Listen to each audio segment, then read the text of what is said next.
Christmas is this I'm Not Playing podcast.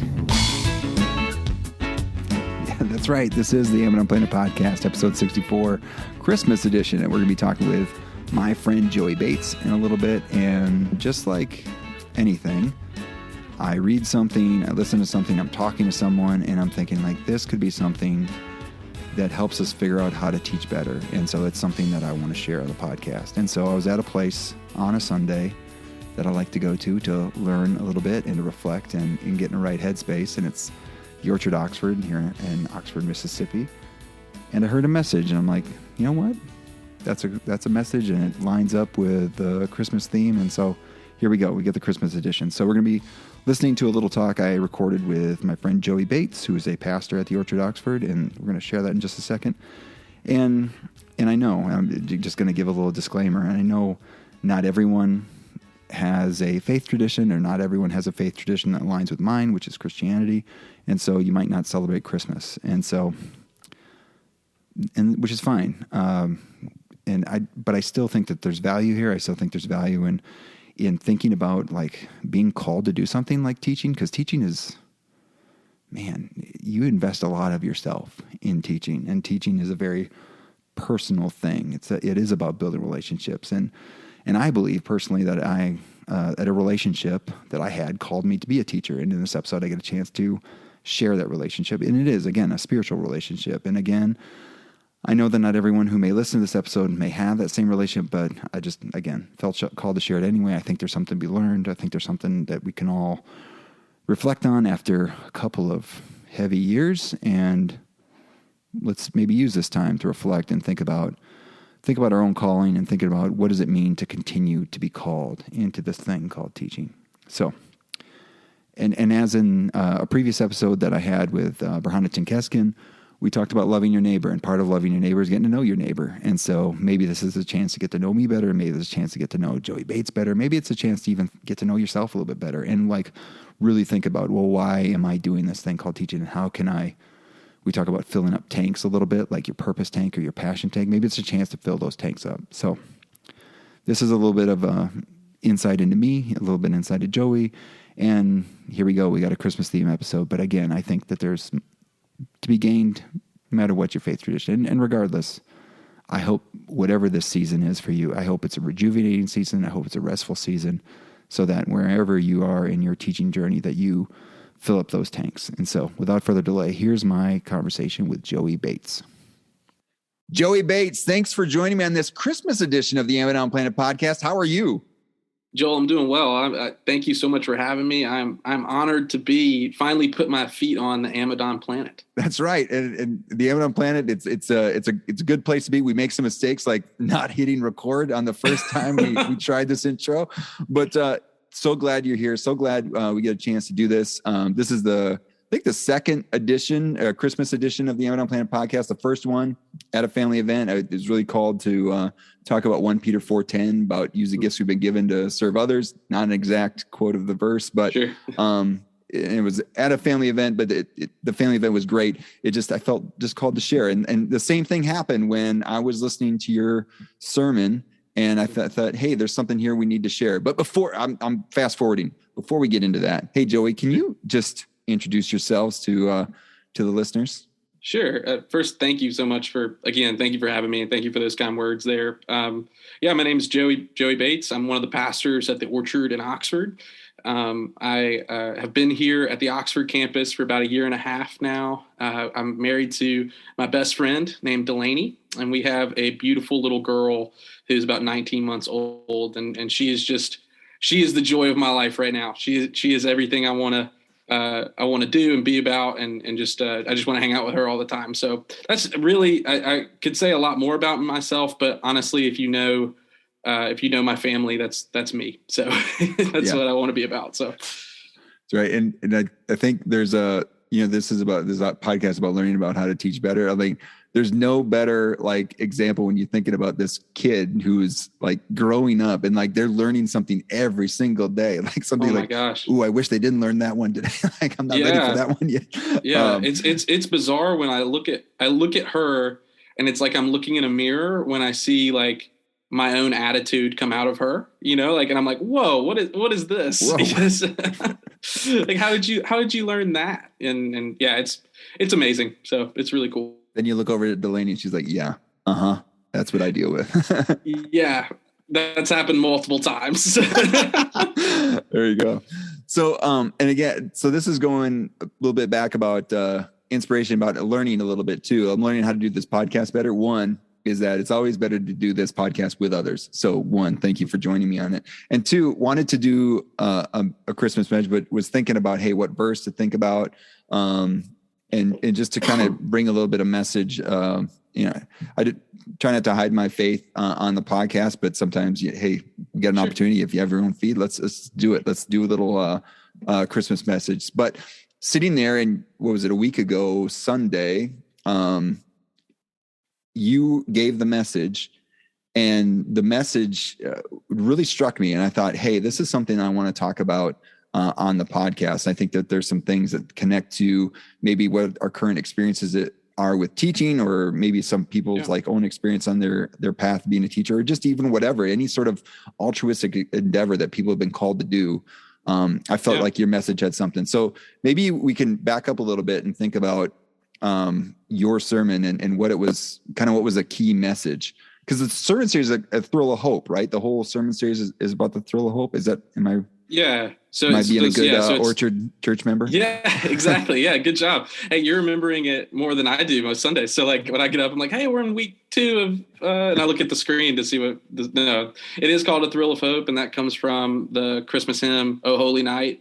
And yeah, this is our Advent series, and Advent is it sounds like a church word. Like if you have people listening to the podcast who, may not be familiar with the church, or something that we really try to do at the Orchard is explain all church words. So, so I'm going to ask, if I say a church word, if I say like something that, doesn't quite resonate, like call me out on it. Cause I want to define that, because teaching is all about accessibility, right? You know that, right. Like making things accessible. So exactly, that's what we do at the Orchard, where we really try to be intentional with our language. So when I say Advent, I want to define that. So Advent means like coming or arrival. And during the Christmas season, we call it Advent because we're celebrating the arrival of Jesus. And what we're trying to do in this series is really get at who Jesus is and the identity of Jesus. And because when we celebrate his arrival and his coming to earth, if we know who he is, we know what his mission is, and we know what he's about. So the crux of the message, the bottom line of the message, was that Jesus is God. And I know it sounds really simple to say that, and there's a lot we can unpack from that I unpacked in the message. But what I really tried to do is say that Jesus is God.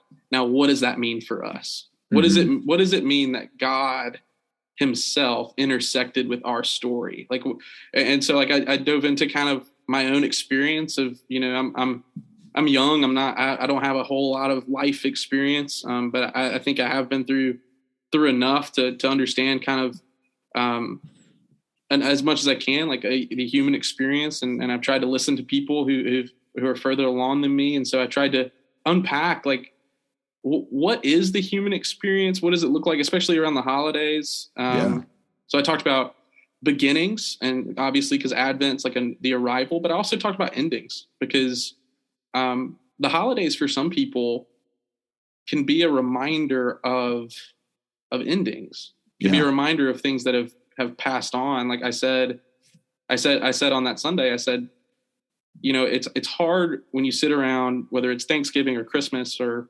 whatever holiday it is, or it could be a birthday even. But you sit around a table and there are empty chairs there, and of people who were there the year before. And so what I really tried to unpack, and that's just a part of the human experience, but what I really tried to unpack was, what does God's presence mean for us in those moments? Those moments when there are empty chairs or empty plates. What is that? What does God's presence mean for us in that moment? And so we talked about, I don't know how much you want me to go into it right now, but we talked about Genesis 1 and the connection that John had to that. And how Jesus's presence was even at the very beginning of all time.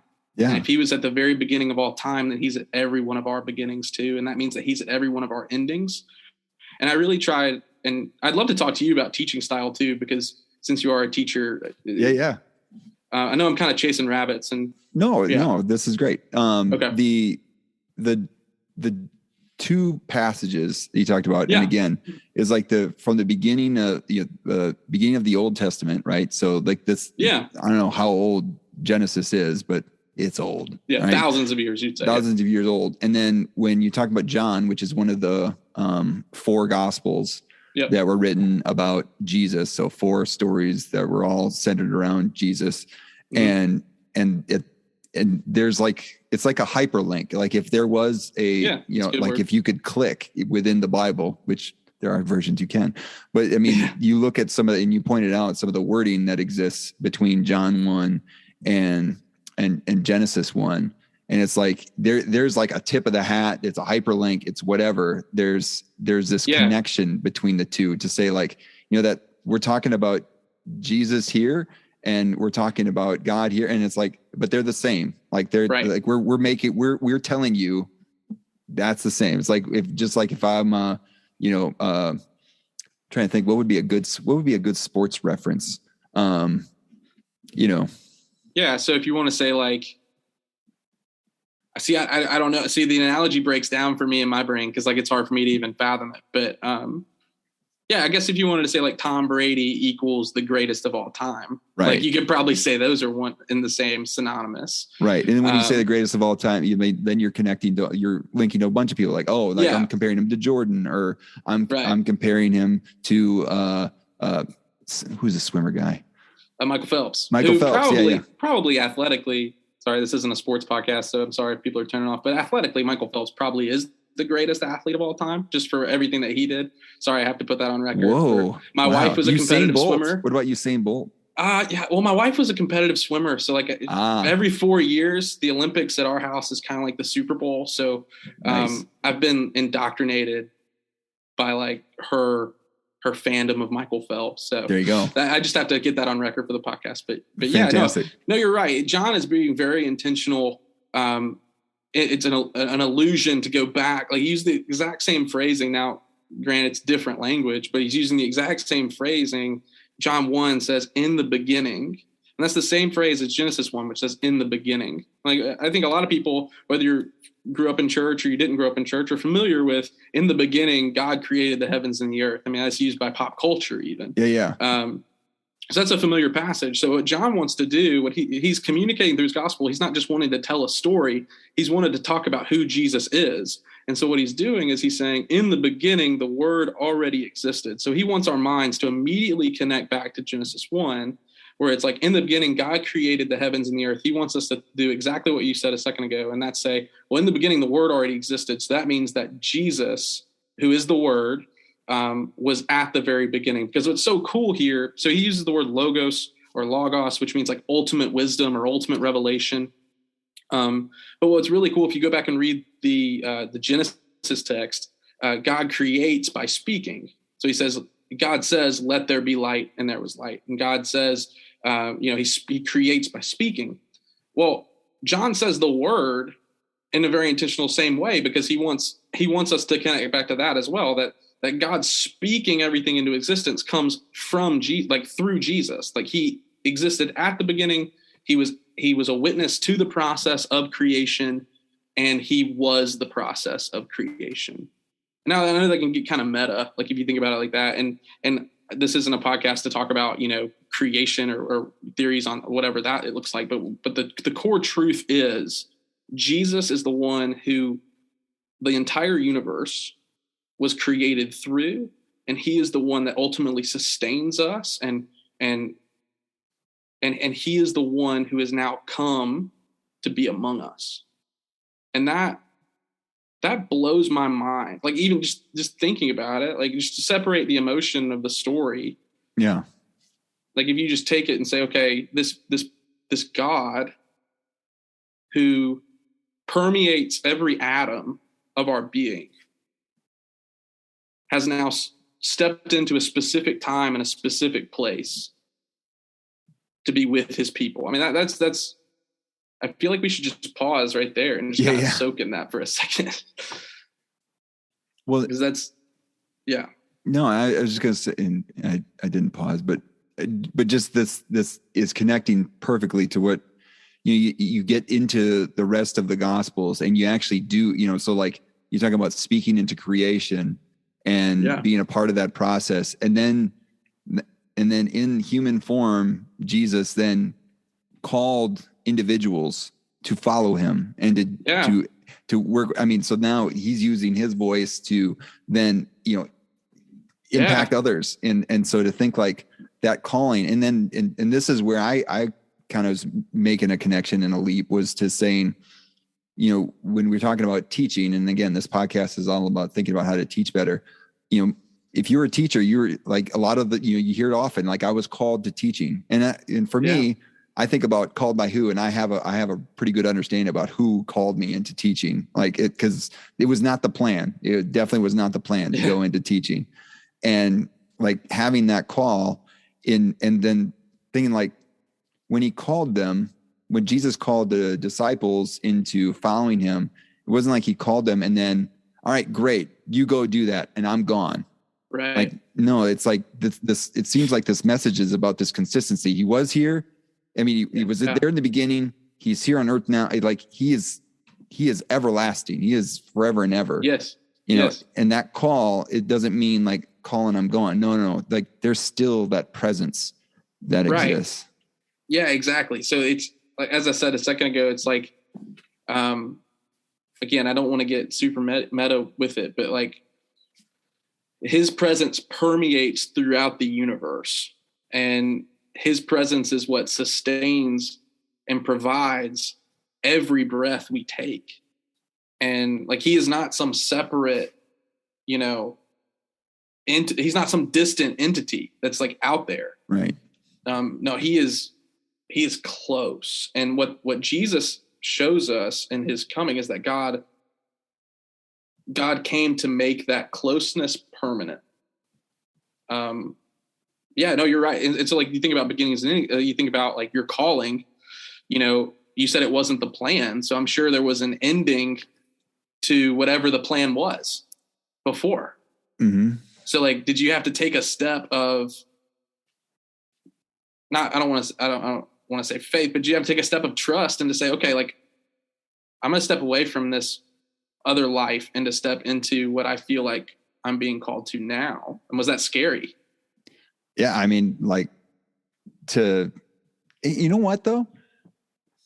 I don't think it actually wasn't that scary. And there's some sort of reassurance, like this is what I'm supposed to do. Like, like there's other things that I was stepping into is like, this doesn't feel right. There's like a discomfort. And then like found teaching, and it was like, oh yeah, this is it. This is, and so like there was some maybe reassurance there. And I know not everyone gets that there is some scary, and it could be from, and I guess when there's a call to teaching, some of the messages that are heard now is like, hey, there's other things you could do. Oh, you could make so much money doing some other things and stuff like.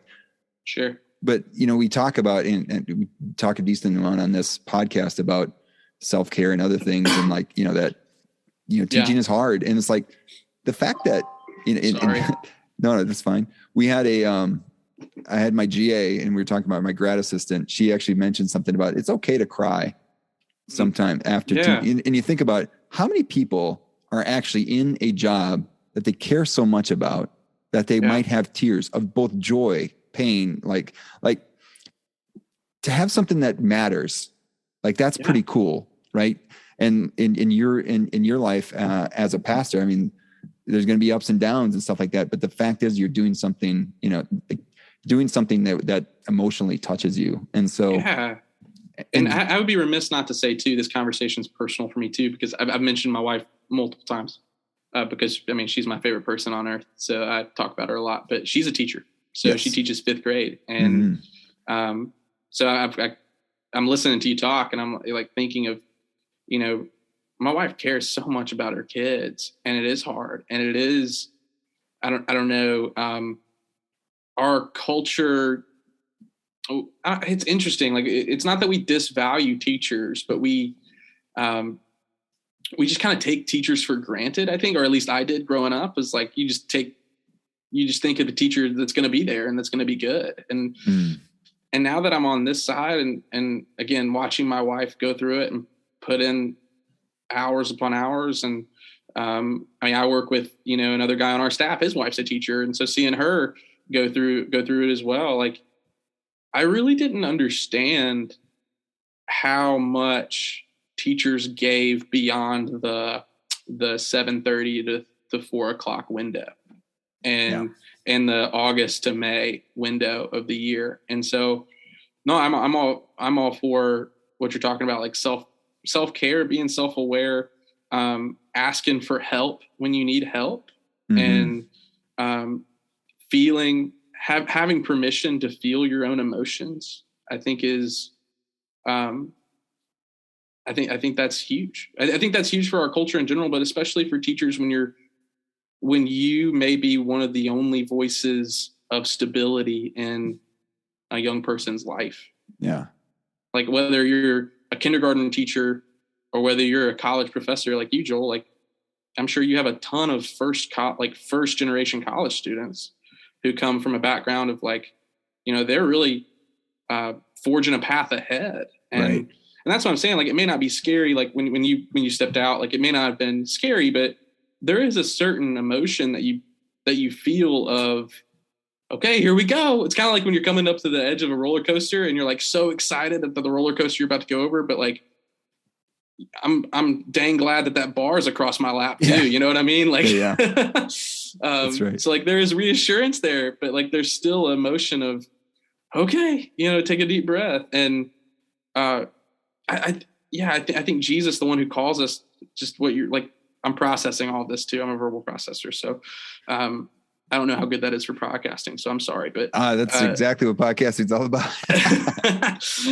But Jesus, he's more than, I don't want to reduce him to the bar across our lap because he's way more than that. But he is the one who holds our hand when we go through the roller coaster of life. And what the coming of Jesus and what Christmas time teaches us is that every emotion that we feel, God has come and he has felt that as well. So here's a question that rocked my world not too long, because I go to counseling regularly. I'm a big proponent of mental health and taking care of yourself.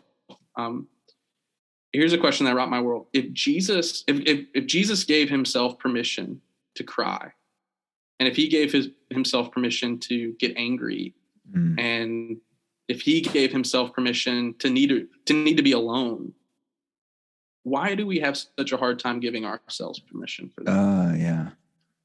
Like it's not a failure to get angry or to cry. Right. No, that's great. Yeah. So like, I think the bottom line about Jesus being God, like I think in Jesus' coming and in him being God, he is thus showing us what true humanity really is supposed to look like. And when you look at Jesus's human experience in light of that, like him being the true image of humanity, like him being what a person is supposed to be, you see him go through a range of emotion that we really don't give ourselves permission to feel in our world. Cause like we base it on productivity and base it on all these things of like, numbers based and all of these, but Jesus bases his life on really relationships, to the Father, to God, and on his relationships with one another, with other people. Yeah. And good relationships. And like, I mean, he wasn't trying to get his friend count up to, the hundreds. Like, he made sure if you had a relationship with him, it was a solid relationship. And it was authentic. It was real, like vulnerable.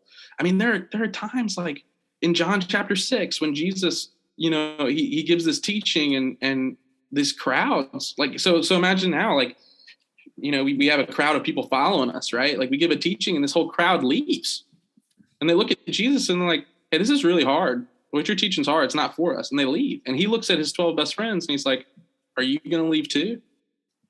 No, I don't think Jesus is insecure. I don't think he's emotionally insecure, but I think he feels that. Yeah. I think he feels the wound of somebody, of people walking away. Yeah. I mean, you don't have to grow up in church to know who Judas is. I mean, he called Judas, like, we know who that is, but we don't remember that Judas was one of Jesus's best friends. Yeah. Like, he lived with this guy, like walked with this guy. And Judas walked out. Judas sold him out. Mm-hmm. And so what I think the coming of Jesus does, what the Christmas story does, is it gives us permission to be human. And to know that being human is being who we were created to be. And now I think Jesus also gives us he gives us permission to be human, and then he gives us the way to live that out. So and that's what I think the life of Jesus is all about. But I think the coming of Jesus is it just shows us how much we're cared for, and it shows us what we're created for too. And so back to being a teacher, like I think about like my wife, like when she enters into that classroom, there's a certain permission she has to give to the other students in order to be themselves and to learn. But that also comes from a permission that she feels to be herself in like the role of a teacher. So I don't know. I've never been in a classroom, so I don't want to overstep, but I do want to say it's you don't have to pretend to be somebody you're not. Right. That can get hard. Well, and you've been, if we talk about creation, you've been created for a purpose. And like, if you're living out this calling, you're doing that purpose. And to think like, again, like, just like you were called before. And again, this is I believe is like, and something I learned from counseling too, is that, you have these points, right? You've been like the beginning, and then we have Jesus, then we have, I came around, and then it's like these points on a line, and like God is always everywhere at every point in time. But then at that certain point in time, that my present, like he's with me right now. And so like to remember that. And then, if I think about worries and regrets, like I'm moving away from the present, right? Worries and regrets, I'm moving away from the present. And so and being with him. And so like, not forgetting that, right? And not forgetting that, he was with me when I was called to do this, and he's with me now. And so to think like, what am I being called to do now? And so, because sometimes I think there's some tanks that we have as at least I have as a teacher, I'll speak for myself, like as a passion tank, and like the original, like, I'm like beginning of a semester, like, like that goes up, but then that runs out, and like all of a sudden it's like week 3 of pandemic Zoom teaching. It's like, oh my gosh. But then there's still purpose, and that's purpose is there. And like that purpose that of what I'm called to do, and how, use the gifts have been given to serve others, and thinking about how do I keep living that out, and to know, again, I'm not alone. And so I think that was something I felt called to share with you, with the message that you gave. No, I think that's so good. Like, so I'll what you just said, like, you're not alone. Yeah. Like passion and purpose come from presence. And I think if that's what I could say, like what we have those like passion and purpose come from presence. Like I can speak for my own life. Like, there are times where, being a pastor, I don't necessarily want to do this all the time. Like there are times where my passion tank and my purpose tank gets emptied. But what I come back to in those moments is really, I'm not remembering, like you said, I'm not remembering his presence with me. And there are certain ways, like if you want to get connected to a local church, there are ways that Christians for centuries have passed down ways to practice the presence of God, just through spiritual disciplines and things like that, like daily prayer, fasting. There's just ways to practice the presence of God and to remind yourself. Silence and solitude is another one that I think is good. Sabbath is as well. Just a way to remind yourself of the presence of God with you. So when you come into those moments of calling or recalling, that's a funny word, right? Recalling, like when you remember your calling, you're recalling, like you're stepping back into the calling you first had. you're recalling your call, I guess, it's important to remember that he's with you right there in that new beginning, just as he was. Because if I can go back to Genesis for just a second. So like it says that the Spirit of God is hovering over the deep waters. Mm-hmm. And in the ancient time, and there's a great podcast that I'll send you the link to that you can link in the show notes, but it's called The Bible Project. And this guy named Tim Mackey talks about how the waters represent chaos, right? And if the Spirit of God is hovering over the chaos, he's about to speak light and life into that moment. And there are times in our life when we're stepping into chaos. As a teacher, stepping into a classroom, I'm talking to my wife right now. Yeah. You're stepping into a 5th grade classroom. It feels like stepping into chaos. Classroom after the day after Halloween. Chaos. Exactly. But it's those moments that God is ready to speak light and life into. And it's those moments that God's going to make his presence known. All we have to do at that point is just be authentic and be vulnerable and be aware. Mm-hmm. Absolutely. Love it. Yeah. I love that you mentioned the Bible Project resources. Tim Mackey is also a Badger graduate. Okay. Yeah, that's right. I was waiting on when we were going to get to Wisconsin, and I was like timing it. There you go. You just served that one up, man. Sorry. That's awesome. I love that about you, man. So, but that's I'm great that you mentioned the resources, and again, we will link to them in the show. Anything else that you want to close before we're going to talk about things to promote and resources? Anything you want to close on this message, though? I think what I would just say is to remember, and if you need to get connected to a church, to remind yourself, because it's hard to do on your own. This is hard to do by yourself. Just like podcasting, it's hard to do on your own. Just like podcast, everything's hard to do. We weren't created to live alone. No. We weren't human beings. Like I think the last 24 months, I think we've learned that isolation is not good. But I would just say find a community that can remind you of your passion and purpose and can remind you of your calling. If you'd like to come to a church, obviously I'm biased, like come to the Orchard, like you're more than welcome. But find a local church that can remind you of your passion and purpose, that can remind you that when you step into the chaos, God's ready to speak life and light through you and into you. But it's just important to find a community. That's what I would close and say is just you don't have to do this on your own anymore. So if you want to reach out to me, joey@theorchard.net. That's my email. Really easy. So I'd love to be your friend. I love having friends because I realize I can't do my life on my own either. So. That's right. Yeah. And you mentioned a couple of things, and I know, some people, we talked a little bit about Advent. We talked a little bit about, Old and New Testament stuff. There's some resources that I'll link to in the show notes. One of them is the Bible Project. I love the Bible Project. Nice. Again, they do some great videos and such. I think that podcast videos. Is called Chaotic Waters. Oh yeah. Chaotic Waters podcast. That's the title of the Bible Project episode. Chaotic Waters. And then there's also, some people might be out there and they're just, maybe they're hearing this for the first time. They don't really, might even be more intro to any of this stuff, thinking about the Bible. There's also a series of podcasts from Andy Stanley and North Point Community Church. They talk about the Bible for grownups, which I really like. It's just, because sometimes we get I think he does a really good job of trying to provide an introductory, a beginner's perspective to the Bible. Cause sometimes we hear things and we're like, we hear things or we say things and we're not really thinking like, well, what is the actual Bible? Like it's just started off with people wanting to record something awesome that happened with regards to Jesus. And that's where the New Testament came from. And then the Old Testament, a lot of the times pointed to it, just like with what we're seeing with John was doing with pointing back to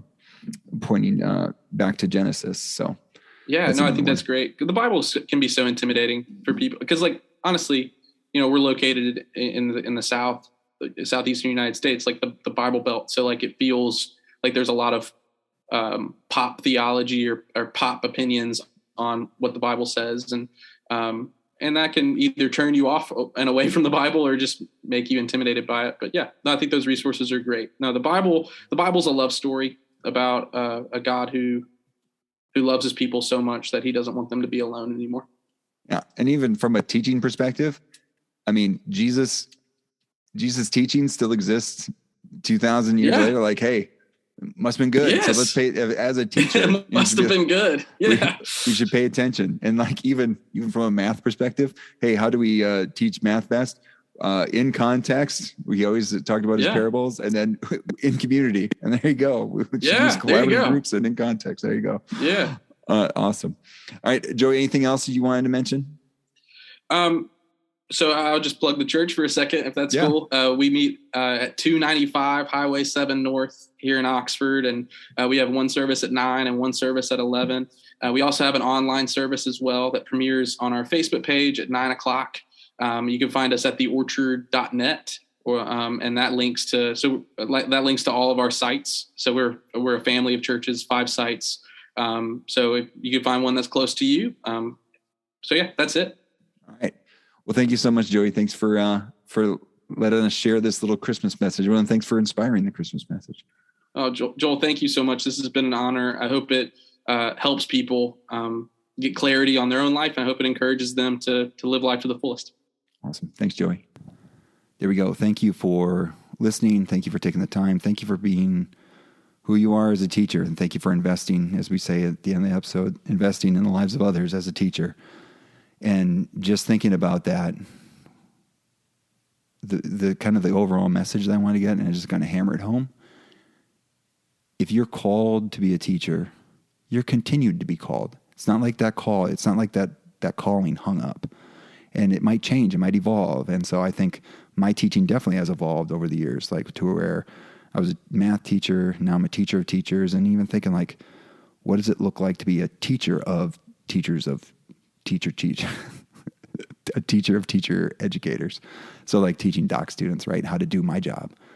And so again, there's a constant evolution. And so it's like, that's not like I got called and then that call hung up. That's a continuous calling. And I need to be present with that and keep reflecting on my passion, again, fill up my passion tank, but also fill up my purpose tank. And so continue to reflect on that, continuing to move forward. And again, hoping that everyone that's listening can get some rest and rejuvenation so they can continue to think about where they are in their teaching journey and keep evolving. And so thank you for listening. We've had the most successful year of the Ammon on Planet podcast. We got one more episode.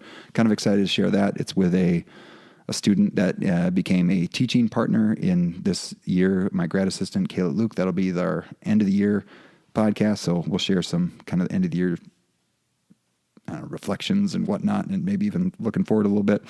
That's going to be in the final episode of the year. But just again, thank you for a great year, and just say Merry Christmas or Happy Holidays, or again, hopefully you have a season of rest and rejuvenation. And so that is all we have for this episode of the Ammon on Planet podcast. The show notes, there'll be a couple. They can be found at ammononplanet.com/episode 64. If you're looking for ways to support, you know what to do. Subscribe, rate, and review the podcast. Again, appreciate all those. Share it if you think that it's something to be shared. You think of somebody and you want to share this message with somebody else. That's the whole point why we're making these things. So is to share these insights into how to teach better. And so you can also subscribe to the Ammon on Planet social media feeds at Ammon on Planet, basically on almost every platform.